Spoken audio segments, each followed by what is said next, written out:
Los agentes de Texas que asaltaron Fronton Island, un conocido escondite de miembros de un cártel, tuvieron que tomar serias medidas después de que el cártel de El Mencho matara a 13 agentes. Esta incursión fue una respuesta audaz y necesaria al brutal ataque. Para muchos, fue su primera incursión en un territorio tan desconocido. Calificada como una operación primera en su género, conllevaba el peso de la directiva del gobernador Greg Abbott de recuperar el notorio bastión del cártel de Frontón, también conocido como la Isla del Cártel. Pero antes profundicemos en lo ocurrido a los agentes. El ataque de los policías. En las primeras horas del 15 de octubre de 1919, el pueblo de El Aguaje, en Michoacán, México, apenas comenzaba a agitarse. El sol apenas había salido, proyectando un suave resplandor sobre las tranquilas calles. Para los habitantes, parecía un día cualquiera. Sin embargo, para los agentes de la policía estatal que estaban a punto de embarcarse en una misión, este día se convertiría en una pesadilla. Los agentes habían recibido órdenes de dictar una orden de búsqueda en la localidad de El Aguaje, situada en el término municipal de Aguililla. Esta zona, conocida por sus frondosos huertos de aguacate, se había convertido también en campo de batalla de varios grupos criminales que se disputaban el control. Los agentes, ignorantes del peligro inminente, se prepararon para lo que creían que sería una operación rutinaria. Mientras el convoy de vehículos policiales se ponía en marcha, los agentes estaban atentos, pero no demasiado preocupados. Ya habían llevado a cabo misiones similares en innumerables ocasiones. Las carreteras que conducían a El Aguaje eran familiares, serpenteaban por el pintoresco paisaje de Michoacán. Sin embargo, bajo la superficie de este entorno sereno, se estaba tendiendo una trampa mortal. Sin que los agentes lo supieran, miembros del cártel Jalisco Nueva Generación, CJNG, habían estado vigilando sus movimientos. El CJNG, uno de los cárteles de la droga más poderosos y despiadados de México, tenía una fuerte presencia en la región. Liderado por el escurridizo y peligroso Nemesio Oseguera Cervantes, también conocido como El Mencho, el cártel había adquirido notoriedad por sus brutales tácticas y su rápido ascenso al poder. El CJNG se había enzarzado en una feroz batalla por el control con grupos criminales rivales, entre ellos los Viagras. La influencia del cártel se extendía mucho más allá de Michoacán, con operaciones en varios estados e incluso en Estados Unidos. Su participación en diversas actividades delictivas, como el tráfico de drogas, la trata de personas y la minería ilegal, los había convertido en una fuerza formidable. Cuando el convoy policial se acercó a El Aguaje, los sicarios del CJNG estaban preparados. Habían elegido un lugar estratégico a lo largo de la carretera donde podrían lanzar un ataque sorpresa. La emboscada estaba meticulosamente planeada, con los asaltantes colocados para maximizar el factor sorpresa e infligir el máximo daño. Aproximadamente a las 8 de la mañana, el convoy entró en la zona de la emboscada. Sin previo aviso, una lluvia de balas cayó sobre los agentes. El sonido de los disparos rompió la calma matinal, creando una escena de caos y terror. Los agentes, sorprendidos, apenas tuvieron tiempo de reaccionar. Los asaltantes, armados con fusiles de gran potencia, desataron una incesante descarga de disparos dirigidos contra los vehículos policiales. A la conmoción inicial del ataque se sumó el incendio de los vehículos. Los sicarios habían traído gasolina, que utilizaron para prender fuego a los coches de policía, creando un muro de fuego y humo. Los agentes, atrapados en el infierno, lucharon desesperadamente por escapar. La escena era de devastación total, con vehículos en llamas y el sonido de los disparos resonando en el aire. En medio del caos, algunos agentes consiguieron responder a los disparos, pero estaban en inferioridad numérica y de armamento. Los sicarios del CJNG, bien preparados y fuertemente armados, mantuvieron su asalto, asegurándose de que ningún agente saliera indemne del lugar de la emboscada. El ataque fue rápido y brutal, dejando un rastro de destrucción a su paso. Cuando el humo se disipó, se hizo evidente el alcance de la tragedia. 14 agentes yacían muertos, con sus cuerpos esparcidos entre los restos en llamas. Otros 9 estaban heridos, algunos de gravedad, mientras luchaban por comprender el horror que acababa de producirse. La emboscada había convertido una mañana tranquila en una escena de carnicería y desesperación. El CJNG dejó un mensaje escalofriante en la escena del crimen. Grandes pancartas, firmadas por el cártel, advertían a la policía de que no apoyara a los grupos delictivos rivales, incluidos los Viagras. Se estaba investigando la autenticidad de estos mensajes, pero la brutalidad del ataque no dejaba lugar a dudas sobre las intenciones del cártel. Fue un ataque calculado y despiadado, diseñado para enviar un mensaje claro tanto a las fuerzas del orden como a las bandas rivales. La emboscada de El Aguaje fue un duro recordatorio de los peligros a los que se enfrentan los agentes del orden en México. Los agentes caídos no solo fueron víctimas de un brutal atentado, sino también de una guerra más amplia y constante contra la delincuencia organizada. Conocido por su extrema violencia y su expansión estratégica, el Cártel Jalisco Nueva Generación ha dejado un rastro de sangre y terror en México y en otros países. El ascenso del Cártel Jalisco Nueva Generación, CJNG, es una historia de ambición despiadada y violencia implacable. Fundado a principios de los años 20, el CJNG se convirtió rápidamente en una de las organizaciones criminales más poderosas y temidas de México. Al frente de este letal cártel está Nemesio El Mencho o Ceguera Cervantes, un hombre cuyo nombre se ha convertido en sinónimo de terror. El camino de El Mencho hacia el poder comenzó en las sombras del narcotráfico mexicano. Nacido en el estado de Michoacán, trabajó inicialmente para el Cártel del Milenio, precursor del CJNG. Sin embargo, fue la caída del Cártel del Milenio lo que brindó a El Mencho la oportunidad de alcanzar la fama. Mientras facciones rivales del Cártel del Milenio se disputaban el control, El Mencho aprovechó el momento para fundar su propia organización, el Cártel Jalisco Nueva Generación. Las actividades violentas del CJNG no se detuvieron ahí. En 2002, el cártel orquestó una serie de ataques coordinados en varios estados, dirigidos tanto contra cárteles rivales como contra las fuerzas del orden. Estos ataques incluyeron la emboscada y asesinato de 12 policías federales en Jalisco, así como el asesinato de 7 personas en un bar de Guadalajara. Estos brutales actos de violencia cimentaron aún más la reputación del CJNG como organización hiperviolenta y formidable. La perspicacia estratégica de El Mencho desempeñó un papel crucial en el rápido ascenso del CJNG. A diferencia de otros cárteles centrados principalmente en el tráfico de drogas, el CJNG diversificó sus actividades delictivas. El cártel se dedicó a la extorsión, el secuestro y el blanqueo de dinero, creando múltiples fuentes de ingresos que alimentaron su expansión. Esta diversificación permitió al CJNG amasar importantes recursos, que utilizó para sobornar a funcionarios, comprar armas y reclutar a nuevos miembros. Las actividades violentas del CJNG no se limitaron a México. El cártel amplió rápidamente sus operaciones a Estados Unidos, convirtiéndose en un actor importante en el tráfico de metanfetamina y fentanilo. La agencia antidroga estadounidense, DEA, identificó al CJNG como una de las principales fuentes de fentanilo, un opioide sintético responsable de decenas de miles de muertes por sobredosis en Estados Unidos cada año. Este comercio mortal puso aún más de relieve la voluntad del CJNG de llevar a cabo una traición calculada y deliberada para conseguir sus objetivos. Uno de los incidentes más impactantes de la historia del CJNG se produjo en mayo del año pasado, cuando un grupo de pistoleros derribó un helicóptero militar mexicano con una granada propulsada por cohete. El ataque, en el que murieron 8 soldados, no tuvo precedentes y demostró la capacidad y la voluntad del CJNG de enfrentarse frontalmente al Estado mexicano. Este descarado acto de violencia marcó un punto de inflexión en la guerra del cártel contra el gobierno y consolidó su reputación como organización hiperviolenta. Las actividades violentas del CJNG también se extendieron a los asesinatos de alto nivel.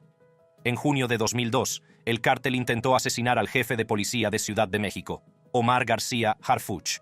La emboscada, que tuvo lugar en el corazón de la capital mexicana, dejó herido a García Harfuch y causó la muerte de 3 personas, entre ellas 2 de sus guardaespaldas. Este descarado atentado puso de manifiesto el alcance y la audacia del CJNG, así como su voluntad de atentar contra altos cargos. El asalto. En una operación reciente, los Rangers de Texas llevaron a cabo una redada en Fronton Island con el objetivo principal de incautar una serie de pequeñas estructuras. Al amanecer del 9 de octubre de 2023, una ola de expectación recorrió el aire. Los Rangers de Texas, armados con rifles M4 y ataviados con chalecos antibalas, se reunieron con determinación. Montaron en sus todoterrenos, formando un poderoso convoy, y se dirigieron hacia el sur, hacia su objetivo, una isla tristemente célebre y llena de peligros. Dawn Buckingham, comisaria de tierras de Texas, relató los detalles de la incursión en Fronton Island, afirmando que sabían que los cárteles estaban fuertemente armados y preparados para defender su bastión a toda costa. Explicó que su estrategia consistía en lanzar un asalto múltiple, utilizando helicópteros y barcos para acercarse a la isla desde distintas direcciones, a fin de crear confusión e impedir que los cárteles organizaran una defensa coordinada. Describió la tensión palpable mientras los helicópteros despegaban y las lanchas cruzaban a toda velocidad el Río Grande, con agentes muy conscientes de los peligros que les aguardaban. Explicó que los cárteles habían fortificado la isla con búnkeres improvisados y trampas ocultas. lo que hacía que el terreno fuera traicionero e impredecible. Explicó además que los cárteles habían convertido la isla en una fortaleza instalando búnkeres, trampas ocultas e incluso artefactos explosivos. Señaló que los agentes tuvieron que navegar por este peligroso terreno bajo la amenaza constante de disparos, reconociendo que era una tarea desalentadora, pero haciendo hincapié en su determinación para tener éxito. Los agentes que participaron en la incursión estaban bien informados de la ubicación de estos edificios, ya que estaban situados en los puntos más elevados de la isla, lo que los convertía en nidos estratégicos de francotiradores utilizados en conflictos anteriores.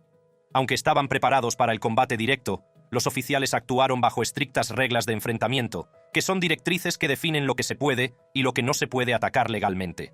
Se les advirtió de que disparar accidentalmente contra soldados mexicanos amigos podría desencadenar un incidente internacional importante. Los funcionarios de Texas insistieron en que cualquier respuesta de fuego de las fuerzas estadounidenses debía ser estrictamente en defensa propia para evitar una posible extradición y persecución por parte del gobierno mexicano. Para conocer a fondo la situación, las autoridades de Texas desplegaron drones de reconocimiento. Estos aviones exploraron la isla en busca de personal armado de los cárteles y de posibles artefactos explosivos improvisados o trampas, garantizando la seguridad y preparación de los agentes invasores. La redada puso de relieve la complejidad de las actividades transfronterizas de los cárteles y los retos a los que se enfrentan las fuerzas del orden a la hora de navegar por las relaciones internacionales y hacer frente al mismo tiempo a la delincuencia organizada. Dawn Buckingham describió a continuación los cautelosos movimientos de los agentes a través de los densos bosques tras desembarcar de sus helicópteros y embarcaciones, y señaló que el sonido de los disparos de armas automáticas resonaba entre los árboles al encontrar resistencia por parte de los miembros de los cárteles. Detalló cómo los agentes respondieron al fuego, avanzando con paso firme a pesar de la intensa oposición. Señaló que la resistencia inicial fue feroz, ya que los cárteles estaban bien armados y tenían la ventaja de conocer el terreno. Sin embargo, hizo hincapié en que sus oficiales estaban entrenados para estas situaciones, moviéndose metódicamente y utilizando su formación y trabajo en equipo para superar los obstáculos y avanzar. Les esperaban 3 equipos de artificieros, listos para desactivar cualquier explosivo oculto en el denso follaje de la isla. Esta isla, con su vegetación enmarañada y su escasa visibilidad, se había convertido en un escondite secreto del cártel. En su interior se ocultaban bolsas de lona repletas de drogas, fusiles de asalto y artefactos explosivos improvisados. A medida que avanzaban, los agentes descubrieron búnkeres ocultos y trampas colocadas por los cárteles, incluidos artefactos explosivos y trampas explosivas diseñadas para mutilar o matar a cualquiera que tropezara con ellas. Concluyó afirmando que los agentes desmantelaron cuidadosamente estas amenazas, garantizando la seguridad de su equipo. La misión de recuperar la isla del control de los cárteles fue extraordinaria. Parecía una escena de una película de acción, con los Rangers enfrentándose a lo desconocido para restaurar el orden en esta tierra sin ley. A medida que el convoy avanzaba, la mezcla de determinación e incertidumbre ponía de manifiesto lo mucho que estaba en juego en esta arriesgada operación. Estos edificios de la isla estaban marcados con símbolos del Cártel del Golfo, pintados con spray en sus exteriores. Las imágenes de vigilancia de la isla habían mostrado previamente patrullas armadas del cártel cruzando hacia Estados Unidos y almacenes en el otro lado del río que mostraban marcas del territorio del cártel, lo que ponía de relieve la flagrante marca del cártel en sus operaciones ilegales. Las estructuras ya estaban plagadas de agujeros de bala de anteriores tiroteos entre bandas rivales. Fronton Island, una extensión de 170 acres de tierra en medio del Río Grande, ha sido durante mucho tiempo tierra de nadie. Situada al sur del condado de Starr, Texas, esta remota isla se ha convertido en un bastión estratégico para las operaciones de los cárteles. Su densa vegetación y su ubicación aislada la convierten en un lugar ideal para el contrabando de drogas y personas, lo que la ha convertido en un campo de batalla para el cártel del noreste de México y el cártel del Golfo. La proximidad de la isla a la frontera entre Texas y México supone una ventaja crucial para los cárteles. Con fácil acceso a ambos lados del río, sirve de puerta de entrada para las actividades ilegales. Las estructuras abandonadas diseminadas por la isla están marcadas con grafiti, con las iniciales de los cárteles que reclaman este territorio. La isla de Frontón es la región más violenta de la frontera entre Texas y México. Aquí se han encontrado pistoleros armados, munición e incluso explosivos. Los cárteles utilizan la isla como centro de sus operaciones de contrabando, convirtiéndola en un punto focal de su guerra territorial. En el año 21, Texas se encontró en el epicentro de una crisis fronteriza que se estaba descontrolando. El aumento de los cruces fronterizos había alcanzado niveles sin precedentes, con miles de inmigrantes que intentaban entrar en Estados Unidos a través de la frontera entre Texas y México. El gobernador Greg Abbott, alarmado por la escalada de la situación, decidió que era hora de actuar con decisión. Así nació la Operación Lone Star. El objetivo principal de la Operación Lone Star era luchar contra la inmigración ilegal, el tráfico de drogas y el contrabando de personas. El gobernador Abbott creía que las políticas del gobierno federal bajo la administración Biden no estaban protegiendo a Texas de lo que describió como una invasión. Sostuvo que el aumento de los cruces fronterizos era un resultado directo de estas políticas, que según él eran demasiado indulgentes e ineficaces para disuadir las actividades ilegales. Para hacer frente a esta crisis, el gobernador Abbott movilizó al Departamento de Seguridad Pública de Texas, DPS, y al Departamento Militar de Texas. Estos dos organismos desempeñarían un papel crucial en la operación, trabajando en tándem para asegurar la frontera y combatir a los cárteles. La Guardia Nacional de Texas se desplegó en gran número, con aproximadamente 10.000 miembros en su momento álgido. Este despliegue masivo puso de manifiesto la gravedad de la situación y el compromiso del Estado para hacerle frente. En septiembre del año 23, la Oficina General de Tierras declaró la isla de Frontón territorio estatal, lo que permitió a los agentes del DPS y a los miembros de la Guardia Nacional patrullar la isla como parte de la Operación Lone Star. Las primeras medidas adoptadas por los agentes tejanos consistieron en despejar la densa vegetación para mejorar la visibilidad y asegurar la zona. Esta fase crucial se completó, allanando el camino para los pasos finales antes de la incursión a gran escala. La Operación Lone Star marcó un punto de inflexión en la batalla por la seguridad de Fronton Island. La Guardia Nacional de Texas y el Departamento de Seguridad Pública pusieron en marcha una serie de acciones estratégicas para recuperar la isla del control de los cárteles. El primer paso consistió en despejar la densa maleza que durante tanto tiempo había servido de tapadera a las actividades delictivas. Dave Buckingham informó de que sus equipos de ingenieros habían instalado más de 1,4 millas de alambre a lo largo de la frontera entre Texas y México. Mencionó que el proyecto se ejecutó de manera oportuna y segura, proporcionando no solo un obstáculo de bloqueo de alambre, sino también permitiendo a la Guardia y a las fuerzas del orden maniobrar libremente alrededor de toda la isla. Explicó que los ingenieros llevaron a cabo un extenso desbroce, transformando el paisaje para permitir una mejor visibilidad y maniobrabilidad, lo que supuso desbrozar más de 170 acres de maleza pesada para que las fuerzas del orden pudieran vigilar la zona con mayor eficacia. Buckingham destacó que una de las medidas más significativas adoptadas fue la instalación de concertinas de triple filamento a lo largo de la orilla. Esta formidable barrera se extiende a lo largo de 1,4 millas, creando un obstáculo físico que impide los cruces ilegales y las operaciones de contrabando. Añadió que la limpieza de las más de 170 hectáreas de maleza pesada proporcionaría una excelente visibilidad de la isla hasta el Río Grande, lo que permitiría a los puntos de seguridad y a las fuerzas del orden observar el contrabando ilegal antes de que cruzara el río. Hizo hincapié en que las concertinas no solo bloquean el acceso, sino que también proporcionan una línea de visión clara para que las fuerzas del orden vigilen la zona. Esta mayor visibilidad ha sido crucial para detectar e interceptar las actividades ilegales antes de que puedan cruzar el Río Grande. Una vez despejada la maleza y colocada la concertina, Buckingham señaló que las fuerzas del orden tienen ahora libertad para maniobrar por toda la isla, con puntos de seguridad establecidos para permitir una vigilancia constante y una respuesta rápida ante cualquier actividad sospechosa. Dave Buckingham declaró que la situación había mejorado drásticamente, comparándola con la noche y el día. Señaló que antes veían moverse libremente a los miembros de los cárteles, pero que ahora la isla está fuertemente patrullada, lo que supone un gran alivio al saber que la zona está protegida. Buckingham destacó la colaboración entre la Guardia Nacional de Texas y el Departamento de Seguridad Pública, que fue decisiva para el éxito de la Operación Lone Star.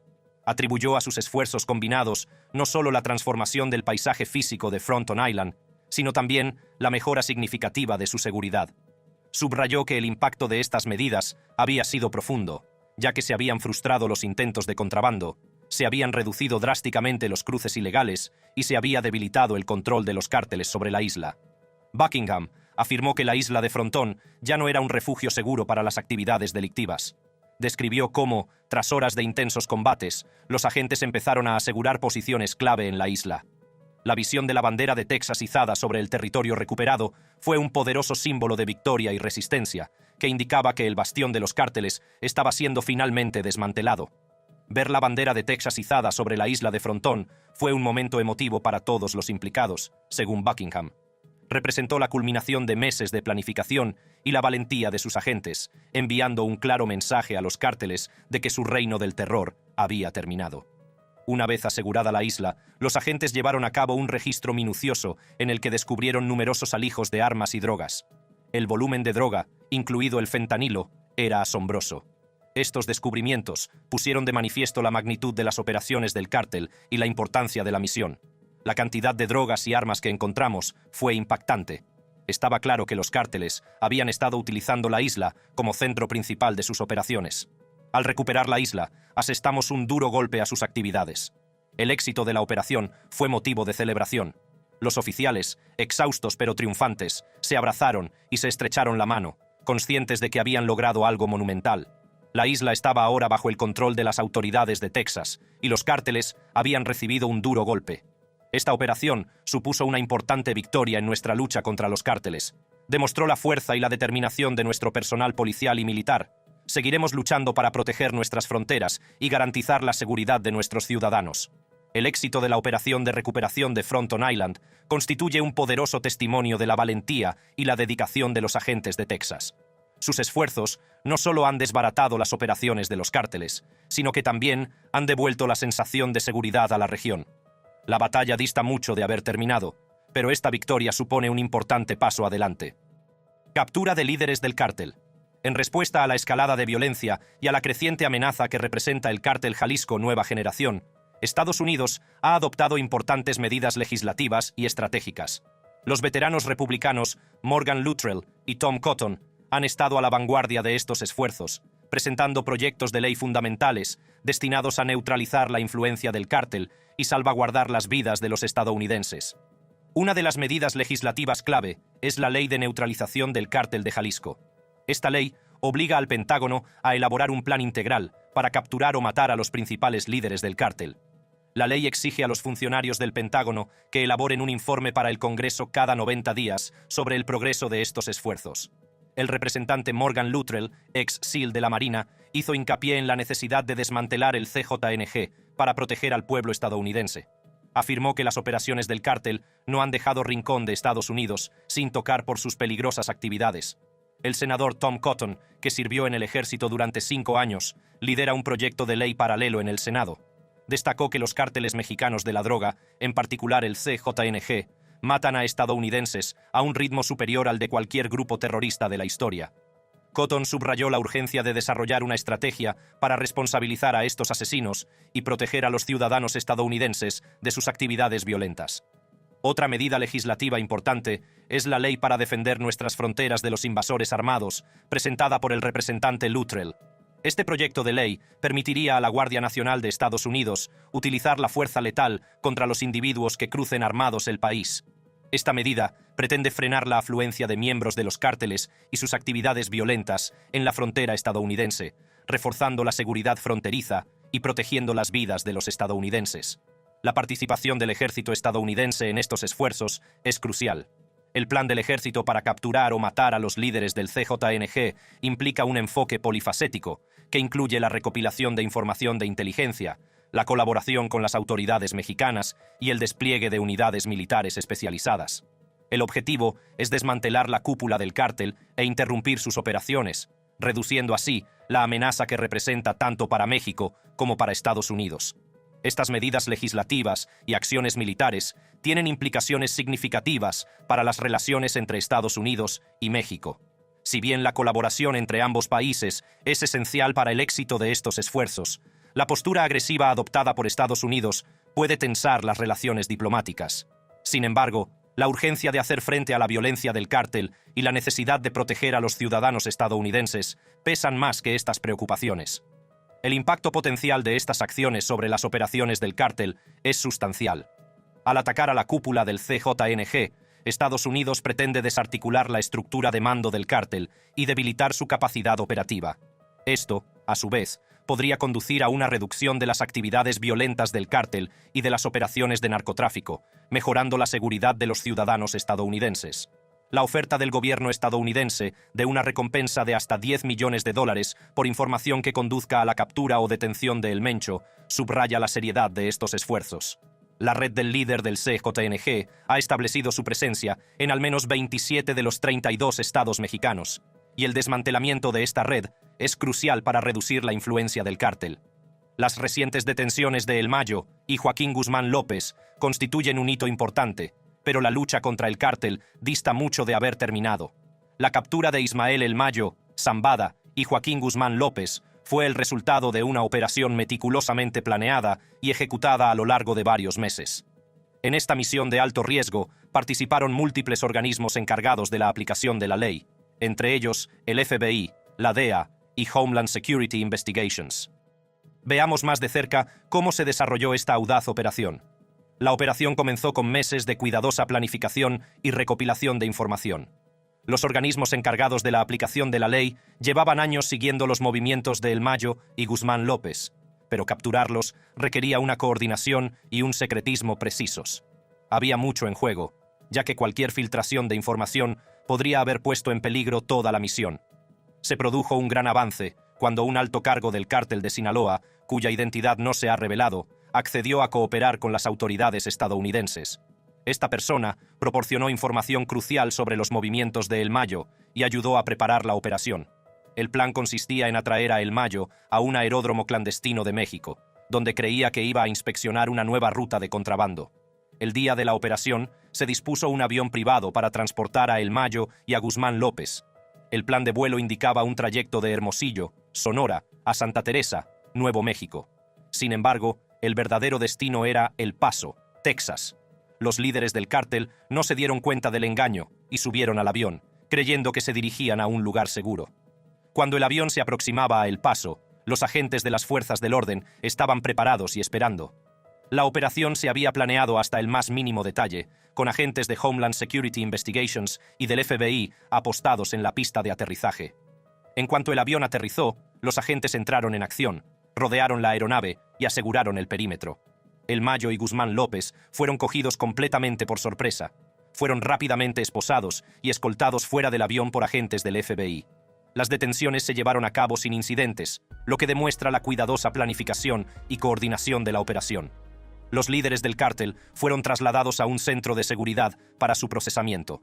El fiscal general Merrick Garland elogió la operación y declaró que las detenciones de El Mayo y Guzmán López constituían una importante victoria en la lucha contra el cartel de Sinaloa.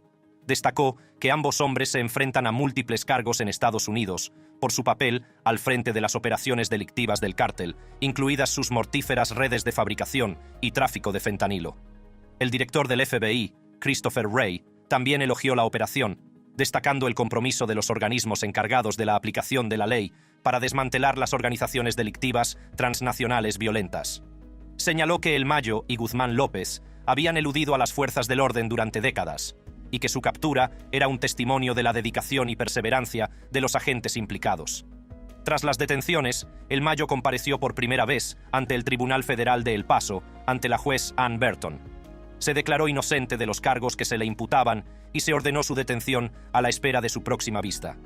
Esto marcó el inicio de lo que se espera que sea un largo proceso judicial, ya que ambos hombres se enfrentan a múltiples acusaciones federales por su presunta participación en el cártel. El presidente mexicano, Andrés Manuel López Obrador, calificó las detenciones de gran avance en la lucha contra la crisis del narcotráfico que afecta a Estados Unidos. El gobierno mexicano desconocía que los dos iban a ser extraditados a Estados Unidos para ser detenidos, lo que pone de relieve el secretismo y la precisión de la operación. Las autoridades mexicanas recibieron una llamada telefónica de la embajada estadounidense informándoles de que los dos hombres estaban detenidos en El Paso. El presidente Joe Biden también intervino, declarando que se han perdido demasiadas vidas estadounidenses a causa del azote del fentanilo. Hizo hincapié en que su administración seguirá haciendo todo lo posible para responsabilizar a los narcotraficantes mortales y salvar vidas estadounidenses. Las detenciones de El Mayo y Guzmán López son un paso importante en esta batalla en curso. Si te ha gustado ver este video y te gustaría seguir explorando, haz clic en cualquiera de las tarjetas de tu pantalla para seguir explorando.